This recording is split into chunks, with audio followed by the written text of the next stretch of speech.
Hello, what's up? Your best here. Mayroon ka na bang inaalagaang pampaswerte sa tahanan? Pampaswerteng pinaniniwalaan natin na makatutulong sa atin na maghatak ng swerte, kasaganaan at karangyaan sa buhay.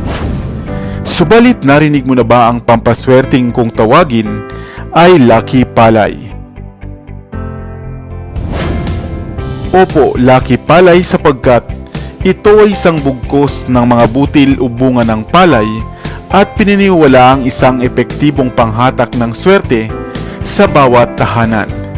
Kaya naman halika at ating alamin kung papaano nga ba ito gagawin at papaano nga ba ito gagamitin.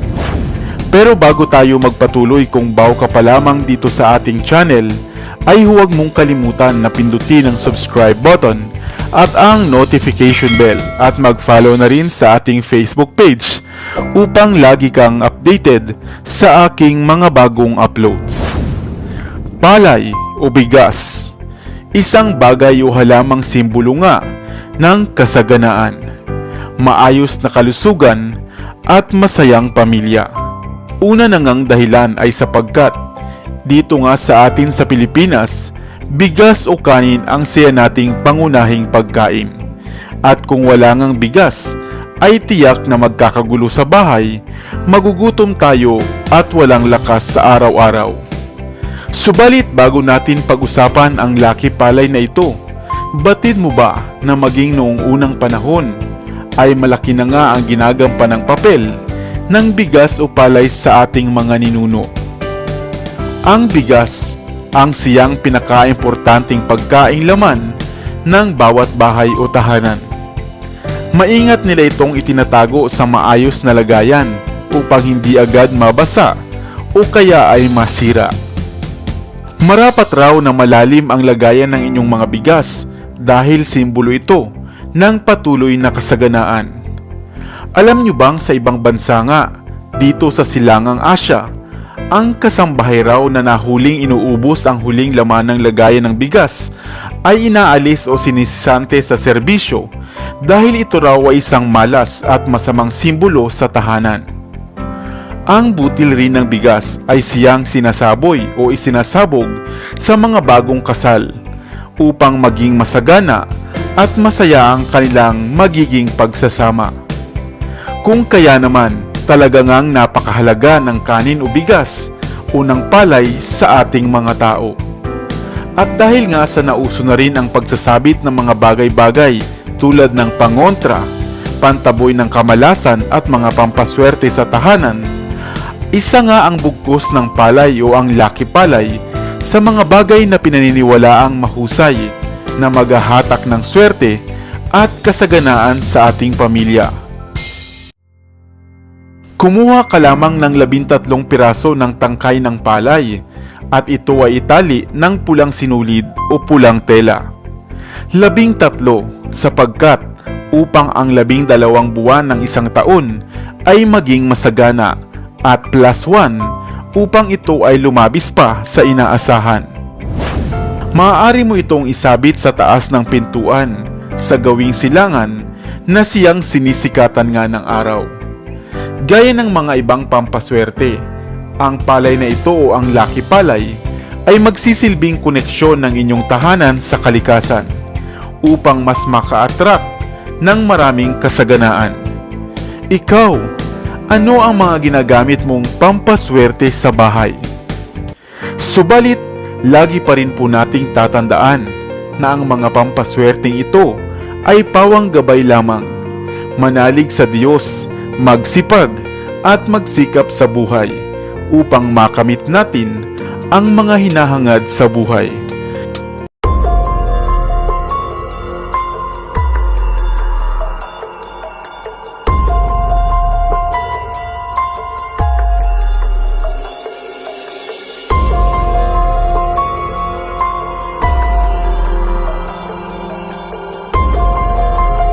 Mutya ng bigas o palay?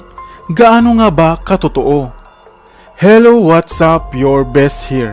Sa video na ito ay pag-usapan natin ang sinasabing gamit o mutya na makukuha raw sa bigas. Ano nga ba ang mga taglay nitong bisa at paano ito makukuha? Ang bigas ay isang uri ng butil na mula sa hanay ng mga halamang damo na kung tawagin ay Oryza sativa. Malaking bahagi ng mundo ang kumukonsumo ng bigas, lalo na nga dito sa atin sa Pilipinas. Na bigas ang siyang pangunahing kinakain. Bago ito maging isang masarap at mabangong kanin, ay maraming proseso ang kinakailangan nitong pagdaanan. Nag-uumpisa ang lahat sa pagpupunla at pagtatanim. At ang pangangalaga rito hanggang sa ito ay mamunga. Susunod dito ay ang pag-aani at pagpapatuyo ng mga butil ng palay hanggang sa ito ay maaari ng ipagiling o bayuhin o ang isang makalumang pamamaraan ng paggigiling. Bago lubusang maging bigas na karaniwang nabibili na nga natin sa mga pamilihan. Subalit alam nyo ba na dito sa atin sa Pilipinas ay pinaniniwalaang ang bigas o palay ay nagtataglay rin ng isang mutya na kung masusumpungan at makukuha mo ay magbibigay sa iyo ito ng pambihirang lakas ng pangangatawan upang hindi ka kaagad-agad mapagod. Hindi ka rin madaling dadalawin ng gutom kung tangan-tangan mo ang mutyang ito. Ang mutya ng bigas ay hindi gaya ng iba pang mutya na mabisa rin sa mga negosyo at pampaswerte. Subalit, papaano nga ba ito makukuha? Naranasan mo na ba o naka-experience ka na makakagat ng isang matigas na butil habang kumakain ng kanin? Maaring ito ay isa ng mutya ng bigas. Ang mutya ng bigas ay butil ng palay o bigas sa anyo ng isang bato na hindi kaagad-agad nababasag, di gaya ng pangkaraniwang butil ng bigas. Mas mainam na ito ay makuha sa mga bagong bayo o bagong giling na palay. Subukan itong ilagay sa katas ng kalamansi at kapag ito ay gumalaw o bumula, may buhay ang nakuha mong mutya. Ibalot lamang ito sa pulang tela, ingatan at huwag na huwag ipagyayabang. Maaari mo itong gamitin sa pang-araw-araw na trabaho o sa pang-araw-araw na buhay.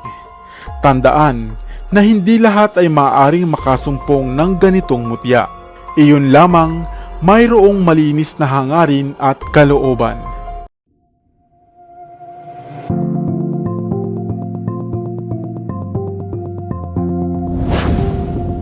Nais mo ba ng isang pampaswerte sa tahanan o pampaswerte sa bahay? Gamit lamang ang mga alaga mong halaman. Why not, di ba? Kaya naman, sa mga plantito at plantita natin dyan, meron ka bang tanim na oregano o tanim na aloe vera? Sapagkat, gamit lamang ang dalawang halamang iyan, batid mo ba na napakalakas pala ang swerte nitong daladala? Hello, what's up? Your best here. Sa videong ito ay alamin natin kung papaano nga ba gawin o gamitin ang oregano at ang halamang aloe vera bilang isang mainam at mabisang pampaswerte sa inyong tahanan. Ang mga halaman sa paligid ay natural na nagtataglay ng mga positibong enerhiya buhat sa kalikasan. Kung kaya naman, ay malaking tulong ito upang madalas ay mawala ang ating mga stress sa buhay at mapalitan ito ng sigla tuwing makikita natin ang mga malulusog na halaman na ating inaalagaan. Ikaw ba ay parating kapos sa pera? At katatanggap mo pa lamang ng iyong sweldo, naghahanap ka na ng masasanglaan ng ATM mo o Bombay na magpapautang sa iyo. Hindi po masama ang pangungutang dahil kasama na nga ito sa naging kultura nating mga Pilipino. Subalit, hindi ba't mas mainam kung makakatulog tayo sa gabi nang walang isipin na utang at due dates na babayaran kinabukasan? Kung kaya naman, bakit hindi mo subukan ang pangpaswerteng ito buhat sa mga halaman? Baka naman kasi, puro negatibong pananaw na lamang at enerhiya ang bumabalot sa inyong bahay. Kung kaya naman, hindi ka na makapag-isip ng tama at puro na lamang utang ang nasa iyong isipan. Hindi mo kinakailangang mag-invest dito o maglaan ng puhunan. Ang kinakailangan mo lamang ay mag-alaga ng mga halaman. Halamang aloe vera at halamang oregano. Subalit kung meron ka ng dalawang ito, ay simulan na natin ang ritual. Sa tulong ng ritual na ituturo ko sa inyo, ay maaari mong maitaboy ang lahat ng kamalasan at puro mga good energy na lamang at swerte ang iyong iwe-welcome. Kasama na rito ang problemang financial. Papaano nga ba ito isasagawa? Kumuha ka lamang ng isang tangkay o dahon ng halamang aloe vera.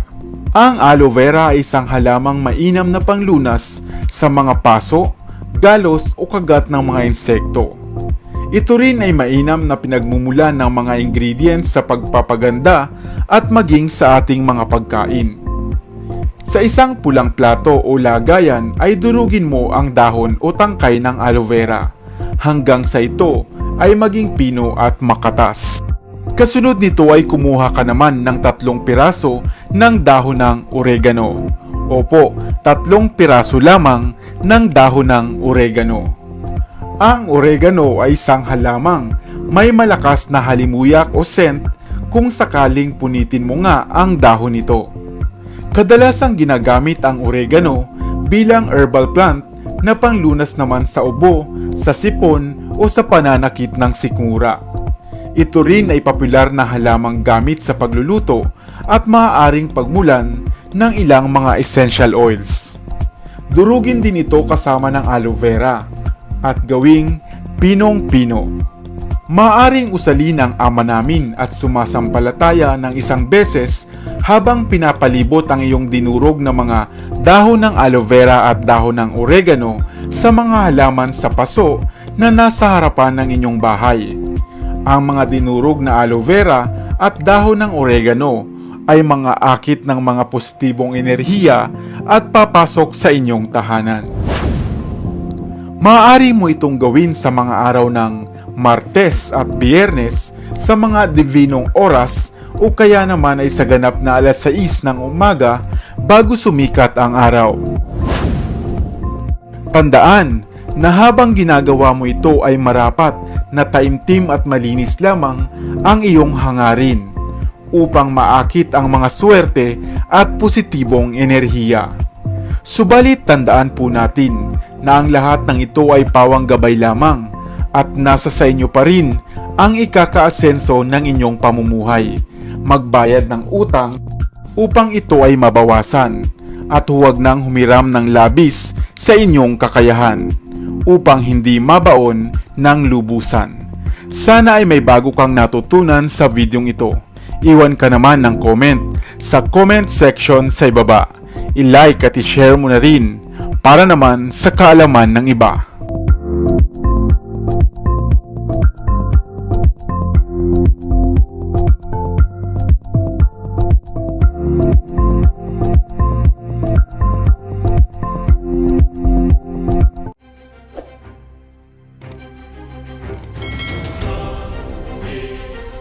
Para sa mga kakaibang kwento ng inspirasyon, kaalaman, hiwaga at misteryo, ako pa rin ang inyong lingkod, ang inyong best para sa Best TV.